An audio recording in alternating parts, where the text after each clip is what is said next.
giant ti thu i hriat hian enge ngai tuana lo ma saber kan solar system a planet pali te hi giant tin ko ania chung zinga alien ber chu Jupiter hi ani alen zong tik tak sha thiam tur hi chuan inner planet an ti te ho Mercury, Venus, Mars le kan chena khovel te chu kan solar system chunga planet zong zong mass bel khoma tang te in 0.4% velek chau ani chuan Jupiter mass hi engzat nge ani chia riem le yo oilo mai the 71% lai ni in solar system a planet tang te ho ai hian ale tam takin alian ti na ani chu hei baka thil ngai nom tak pakhat oma chu Jupiter hi thermonuclear bomb pe fel sa ang hi ani poka pok thei rengin space a hian aom ve ti na ani chu kan hriat angin Jupiter hi gas giant tan ti huang chunga mi ani a hydrogen le helium deuh vek thaw atangin siam ni in thermonuclear reaction awang kang reng kan ni ang ve deuh tho hi ani hetiang reaction hi Jupiter a hian siam ve thei taila enge thlengang le nual mang ringot po hian Jupiter a gas le dust te hi tikang thei taila Jupiter hi apuak tar vek thei angem ani na taka chuan Jupiter atmosphere a hian second tinin voi nuai ni singa fel set hi chu nual mang mei nun ang deuh reng ani a meteor kan ti the ho hi an tlalu reng maro chu heti khopatam meteor atlalu reng chung hian Jupiter ti puak thei turin ignition hi an siam so chuang lo hei hi a chan chu Jupiter a hian oxygen a om lo wang ani a oxygen tel lo hi chuan mei hi al thei lo hydrogen puak thei tur hi chuan oxygen a tel nge nge angaya chu wangin nual pa ngai mang rongot hi chuan thermonuclear reaction hi siam ngai na om lo ani khofelang hian ulsam takin mei hi al thei chu ni se man mana khan heng meteor thalut te hian Jupiter hi anti puak tai tawng heti lai hian nol aya mei ti nun theina tur chak zok hi tam tak auma entirnan Jupiter a thermonuclear reaction siam tur hian nuclear bomb te po hi ala om ani na taka chuan Jupiter a nuclear bomb ti po hian engi athlenang ti hi hriata tulna om to kher chuang lova achan chu kumsom thum pangaliam ta khan Jupiter hian chiat na lian tham tak alo tok to khofela nuclear bomb chak ber po hian Jupiter a he chiat na lo thleng to hi chu athlen non tir zo ton chuang lo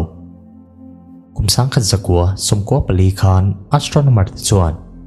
solar system chunga cosmic body le planet insulai hi apoi khatna tan an record ta July ni som paru katanga somni pani inkara Jupiter a hian thilra thlak tak alo thleng to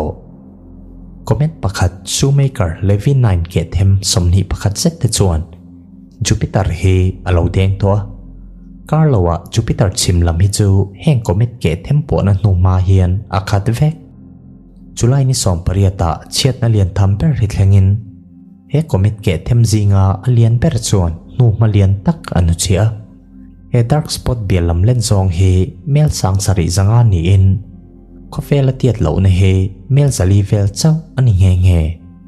heti lai hian Jupiter hi engtin ma om chuang lova astronomer te chuan Jupiter a he chiat na thleng po na zong hi megaton makta duai ruk fel set ni in an soi hei hi khofela nuclear zong zong po na zong alet sa sari somnga vel set na ani a heti lai hian he comet po na them nu ma hi kar rei lo te nuwa abu le ngan hei chau hi cosmic body na Jupiter asut na chun ani lova kumsang ni pakwa apokhan comet pakhat chuan Jupiter hi lo su tho pukin apo zonga nu ma anu chia len zonga hi Pacific Ocean tiat vel set ani pok ni ma sela hei po hian thermonuclear reaction hi athlen zo chuang lova chu wangin mishingina nuclear bomb asiam chua to zong zong hi Jupiter a hian hanti pok maila Jupiter top na hi athlen thei don chuang lo ti lai hian a thlen thei dan hi theory in aoma mihring te hian Jupiter, Saturn, Uranus le Neptune te pawh hi an kut hian an ti chevek theiang an ti nuclear explosion hi planet chunglang a thlen tir lovin a chung rila hian an ti puak thei ni chuan thermonuclear reaction chain hi a thlen thei mai thei hetiang anga Jupiter an ti puak thei ni chuan mihring te top na hi a thlen ngal thei dona hetiang thlen thei tu tak ero metallic hydrogen hi ani thung metallic hydrogen hi planet lian tak tak chung rila te hian pressure na tak noya ain vong tha hun lo lom tura rocket fuel ata na man thei tur an soilan zinga po metallic hydrogen hi atel ani na thakha chuan solid hydrogen hi hydrogen gas pa ngai thlak let thei ani chuan alet somni zetana in energy hi ape chuak thei chu wangin fuel block te takte metallic hydrogen mang hi chuan chena in pakhat ang hi chu kumtap tak chung a chom theang an ti heti lai hian metallic hydrogen aoma rin na hi kumsang khazakwa somthum chawa khan lo soi chuak dai to ma se ani lam hi a har sa leya kumsang ni som paruk khan Harvard University a khon experiment nein klema zong chu an siam chuak ni in anin chal maro chu until ti hi scientific community lama hriat alo zui lem lova annuwa French physicist pakhat chuan solid hydrogen hi aom tak tak ti ron nem ngetin khovela po hian asiam chua thei thu aron soi chuak heti lai hian solid hydrogen nei turi chuan pressure na tak 4 million atmosphere hi siam chop angai thung dona kan hriat thiam thei dan tur chuan 1 atmosphere hi tuipui zol sea level a boruak pressure na chong ni in 400 million atmosphere nei turi chuan i boruak hi mek pressure na chong kha let makta duai zali zeta ti na chop angai don ti na ani chu Jupiter ti po chung changa khan let le taila kumsang ni pathum September ni somni pakhat khan NASA chuan Galileo spacecraft hi Jupiter atmosphere ati chiat turin anlo thlak tir to spacecraft hian kezi som pania rit radioactive plutonium 238 pain chain reaction siam tur hian plutonium kezi som chau amang thung report than khata tarlan dan chuan Jupiter chunga hian he spacecraft ipokin nu malian tak black spot anu chia hei hi American writer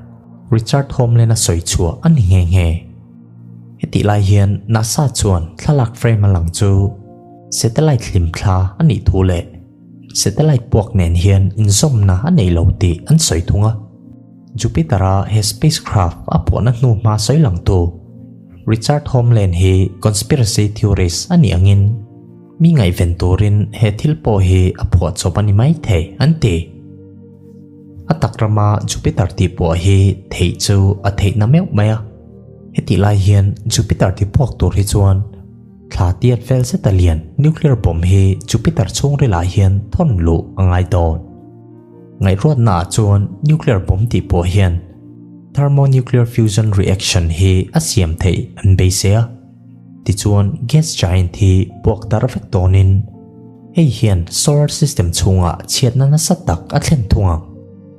Jupiter puak hi supernova ang deuh hian a puak dona thermal energy le radiation te hi chua vak tonin